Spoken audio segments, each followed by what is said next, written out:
നമ്മളല്ലാണ്ട് ആര് ചിന്തിക്കും അല്ലെങ്കിൽ ആര് പ്രവർത്തിക്കും ഇങ്ങനെയൊക്കെ. കഴിഞ്ഞ കുറച്ച് ദിവസങ്ങളിലായിട്ട് നമ്മളെ മീഡിയാസിൻ്റെ കമൻറ്റ് ബോക്സിൽ കാണുന്ന ഓരോ കമൻറ്റുകളാണ്.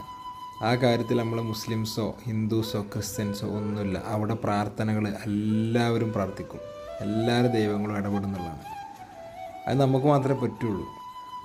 ഇന്ന് നമ്മൾ അർജുൻ്റെ ലോറി കണ്ടെത്തി എന്നുള്ള ഏറ്റവും നല്ല വാർത്തയാണ് ഇപ്പം ഇന്നലെ രാത്രി വന്നത്. അപ്പം ഇന്നത്തോടു കൂടി കിട്ടുന്നുള്ളൊരു പ്രതീക്ഷയിൽ തന്നെ, അതും ജീവനോടെ തന്നെ അവൻ ജീവിതത്തിലേക്ക് തിരിച്ചു വരുന്നുള്ള പ്രതീക്ഷ തന്നെയാണ് നമ്മൾ ഓരോരുത്തരും നിൽക്കുന്നത്. ഓരോ കമൻറ്റുകൾ വായിച്ചു നോക്കി നിങ്ങൾ. അവരവരുടെ ഭാഷയിൽ അവരവരുടെ രീതിയിൽ ഓരോരുത്തരും ഉള്ളൊരുക്കി പ്രാർത്ഥിക്കുകയാണ്. അതും ഈ അർജുൻ എന്ന് പറഞ്ഞ വ്യക്തിനെ എന്നവരെ അറിയാത്ത, എന്നവരെ കാണാത്ത ആളുകളാണ്. കേരളം മുഴുവൻ കാത്തിരിക്കുകയാണ് അവൻ്റെ തിരിച്ചു വരവിനായിട്ട്. എന്തായാലും ഒരു സംശയം വേണ്ട, ആൾ വരും. അർജുൻ്റെ കുടുംബം ഇന്ന്